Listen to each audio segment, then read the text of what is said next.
بہت فرق ہے. آپ وزیر اعظم کے محلے میں رہتے ہو تو اس کے کرب و جوہار میں رہ رہے ہو نا، لیکن وزیر اعظم تعلق ہو جائے اور وہ آپ کے بغیر نہ رہے، کہاں ہے بھائی؟ آپ کا 2 دفعہ پوچھے. ایسے ہی بندے ہیں اس کے، پھر وہ ان کو پوچھتا ہے کہاں ہیں میرے بندے؟ کچھ کلام نہیں آ رہا، کوئی آواز نہیں آ رہی. کسی شاعر کا شعر نا، وہ کہتا ہے کہ دنیا سے اٹھ چکے ہیں کیا اہل دل، دنیا سے اٹھ چکے ہیں کیا اہل دل، اٹھتی نہیں ہے کہیں سے دار و رسن کی بات، کہ اب کوئی سولی پہ چڑھنے والا نہیں اٹھ رہا.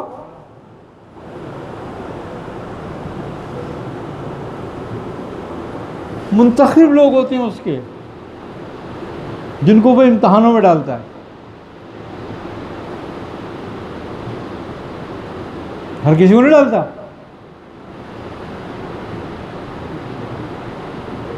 اس کی محبت کا انداز الگ ہے.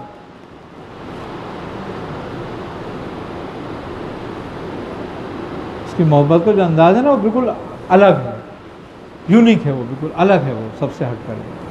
تم تو جس سے محبت کرتے ہو اس کو مراد دیتے ہو نا،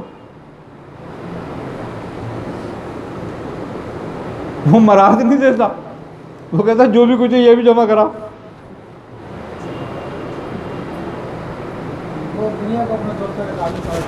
وہ تو اپنے دوستوں کا قابل سمجھتا ہی نہیں.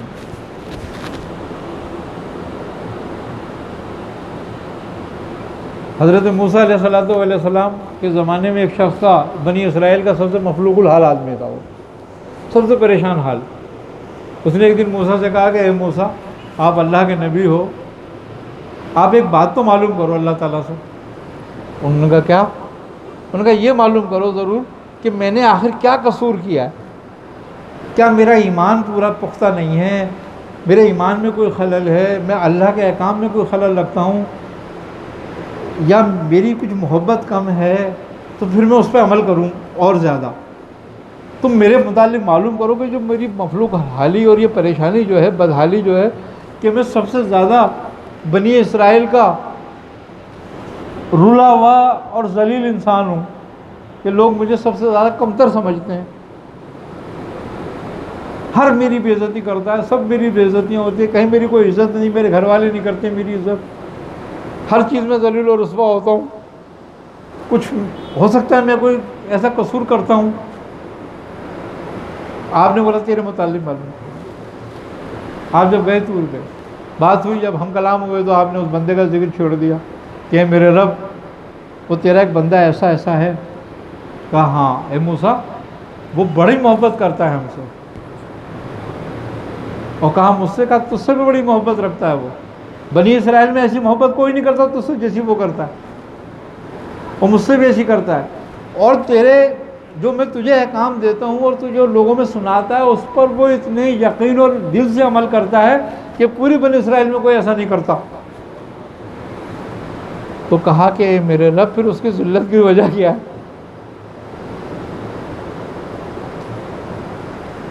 کہا موسیٰ یہ ہماری محبت ہے.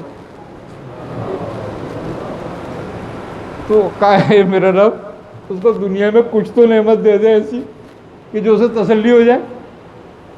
کہا اچھا تو اس کی سفارش کر رہا ہے نعمت کے لیے؟ کہا ہاں. کہا ہم نے دے دی اس کو نعمت، جا. جب حضرت موسیٰ آئے تو کیا دیکھتے ہیں کہ وہاں تو رونا پٹنا مچا ہوا، اس کا وصال ہو گیا، مر گیا آدمی. ارے آپ نے کہا یہ کیا ہوا؟ مجھ سے تو کچھ کہا، یہاں پہ کچھ ہے. آپ وہیں الٹے پیروں چل دیے واپس. اور آپ نے جا کے کہا اے میرے رب یہ کیا کرا؟ کہا اے موسیٰ، اس کی سفارش تو نہیں تو کی تھی نعمت کی.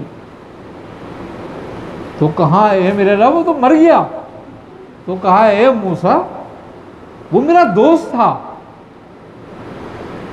جس جگہ کی اوقات میری نظر میں مکھی کے پر کے برابر نہیں ہے، میں اپنے دوست کو وہاں کیا نعمت دوں گا؟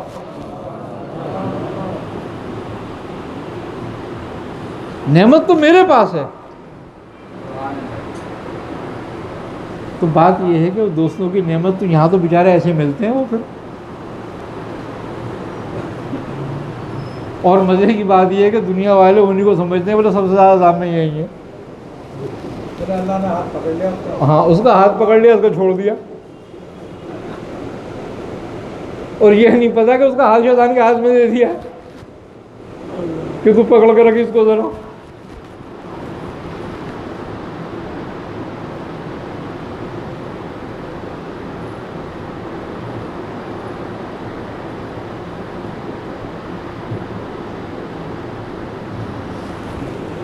ایک خطرناک بات ہے، بزرگان دین فرماتے ہیں، اولیاء اللہ کی بات کر رہا ہوں میں، یہ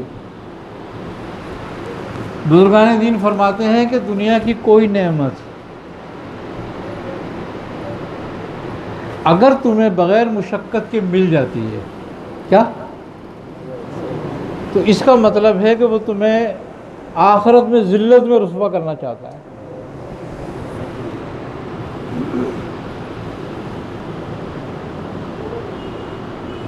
اس لیے دنیا تم پہ آسان کر دی.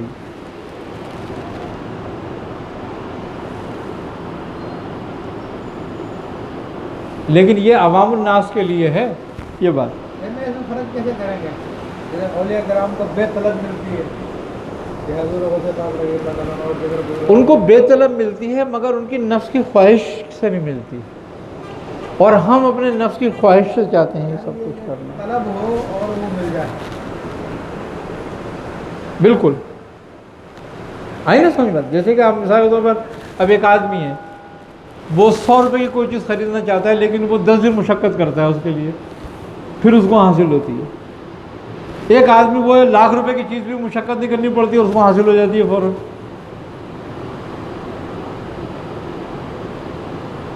ہم سمجھ رہے ہیں ذلت میں یہ ہے جو 10 دن مشقت کر کے 10 روپے کی چیز حاصل کر رہا ہے، اس کا بڑا ہاتھ پکڑا ہوا ہے، یہ نہیں پتا کہ اس کا ہاتھ شیطان کے ہاتھ میں دیا ہوا، قارون خزانہ اس کو مل رہا خوب کہ دیے جا.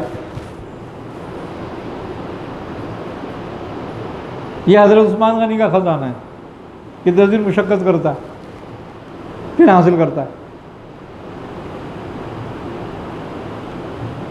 عطا کے لیے منع نہیں ہے. اچھا ایک بات ہے، مزے کی بات یہ کہ اس کے قانون بھی مختلف ہیں. یہ بھی بات بڑی کمال اس نے بات رکھی ہے کہ انہوں نے لوگوں کے لیے قانون الگ بنائے ہیں اور دوستوں کے لیے الگ.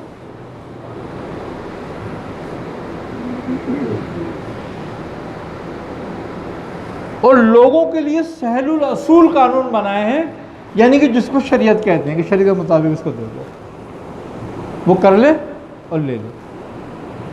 اچھا یہ شریعت کے مطابق وہ ہے جو اللہ کی مانتا ہے،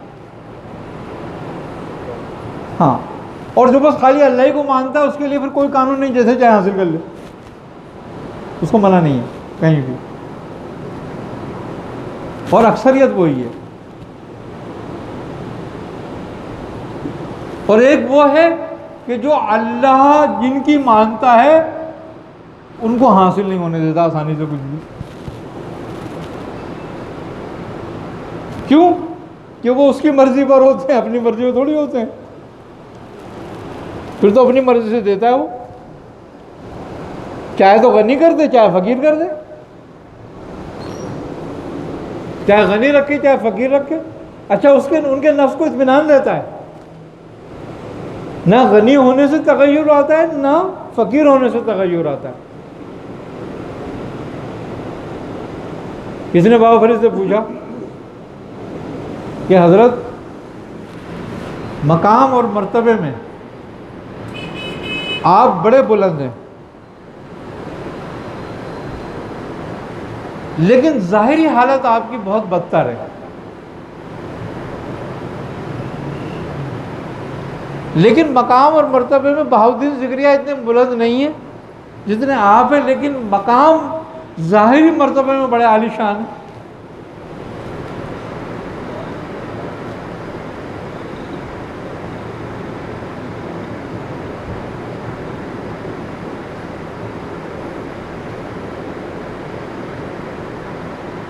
آپ نے فرمایا کہ یہاں تجلی صمد کی ہے وہاں غنی کی. اب صمد کی تجلی تو بڑی خطرناک ہے.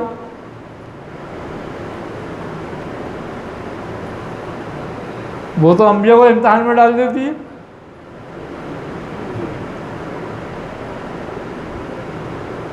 حضرت ایوب علیہ السلام، حضرت یونس علیہ السلام، حضرت ابراہیم علیہ السلام، حضرت یوسف علیہ السلام، حضرت یعقوب علیہ السلام، حضرت زکریا علیہ السلام،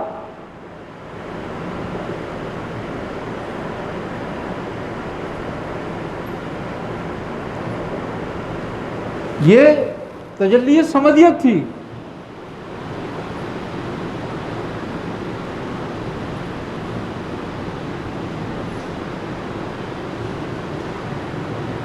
کہ پھر بے نیازی بھی اس کمالی کی ہے. تو آپ نے فرمایا کہ یہ تو سمدیت کی تجلی ہے. آپ کا جو پہننا تھا، کپڑے پہننے کا جو آپ کا ایک سلوکہ اور ایک تہمت آپ کے پاس ہوتا تھا.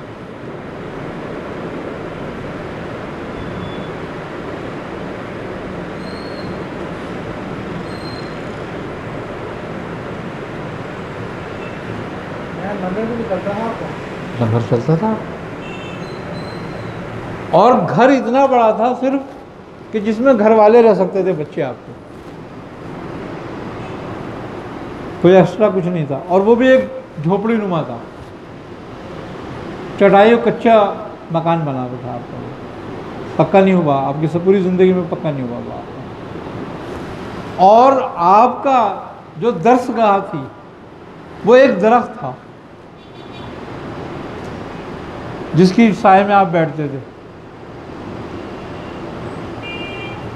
اور اس میں چند چٹائیاں تھیں جو لوگ اپنے پیسوں کی لائے تھے اور وہ ڈال دیتے تھے ملا کے. وہاں آپ در دیا کرتے تھے. اس جگہ بیٹھ کر 36,000 اولیاء اللہ پیدا کیے.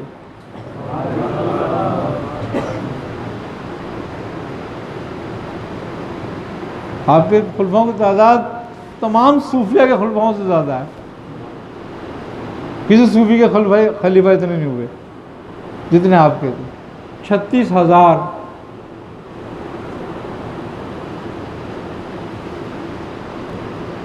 اور آپ کی حالت یہ تھی کہ کسی نے ایک بکری آپ کی نظر کر دی تھی، اس سے بچے دودھ پیتے تھے، بکری کا، اس بکری کا دودھ بچے پیتے تھے. آپ کے ایک بچے کا وصال ہو گیا تو لوگوں نے کہا حضور آپ کے بچے کا وصال ہو گیا ہے، کفن دفن کے لیے پیسے نہیں ہیں. آپ نے فرمایا یہ تو فرید کے پاس بھی نہیں ہے.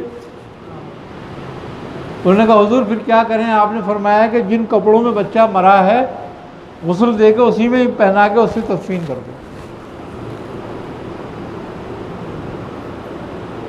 معاشی حالت یہ تھی آپ کی.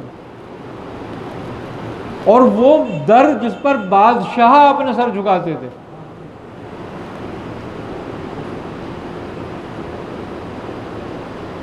لیکن منزل منزل، مقام مقام. یہ حالت آپ کی اپنی وجہ سے تھی.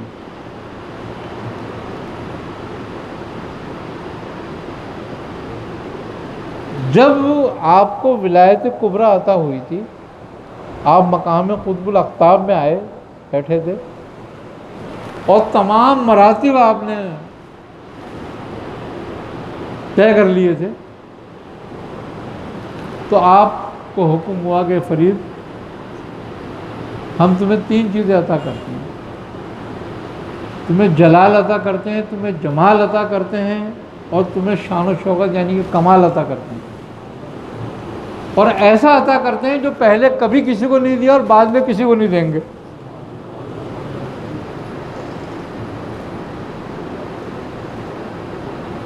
تو آپ نے فرمایا اے میرے رب، میں چاہتا ہوں کہ اس کو تقسیم کر دے.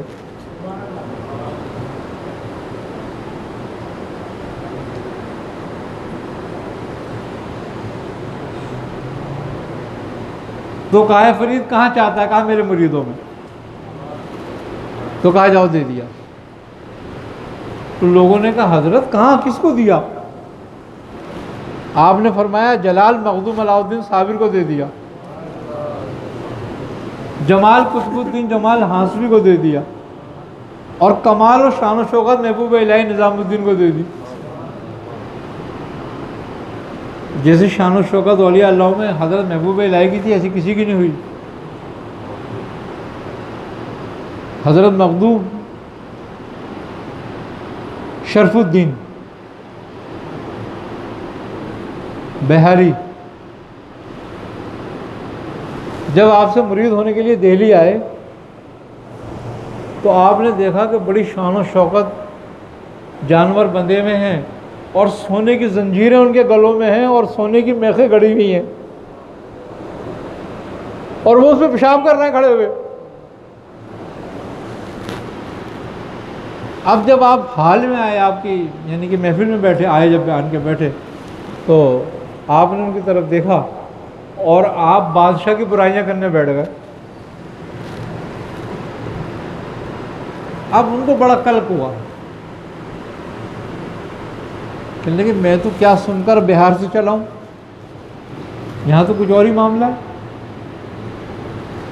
جس کے جانور سونے کی میخوں میں بندھے ہوئے ہوں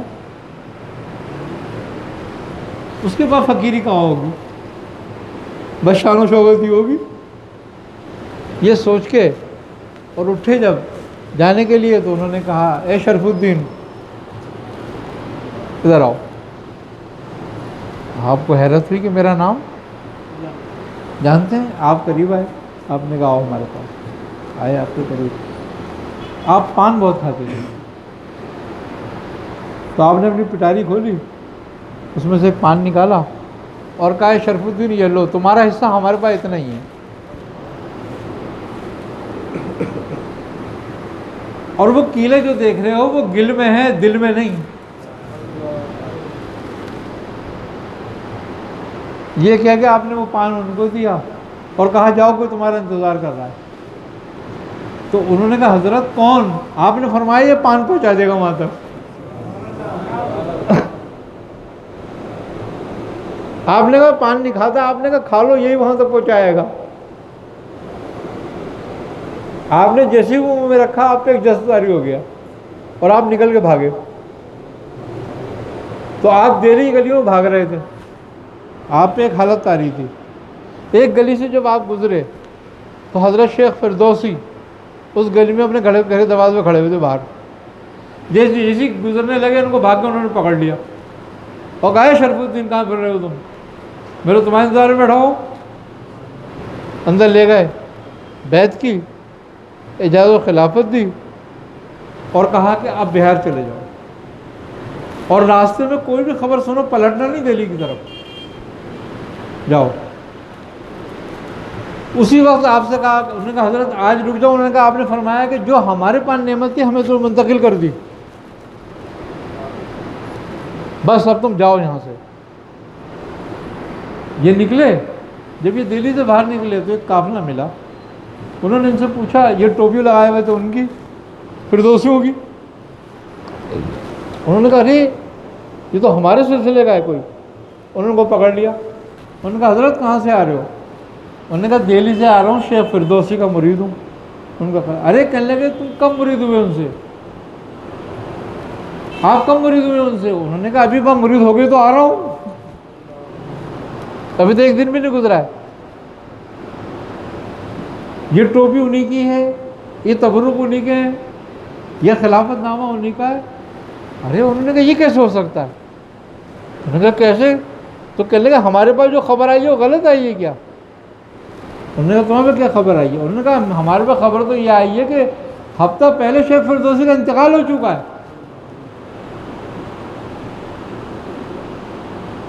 ہم ان کی تدفین کے لیے آئے ہیں. یہ بات سن کر یہ وہیں بیٹھ گئے.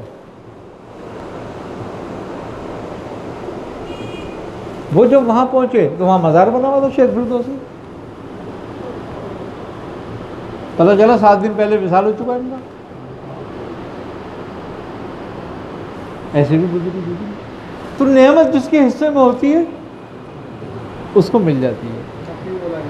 نصیب. حضرت شیخ ابو سعید مبارک رحمۃ اللہ علیہ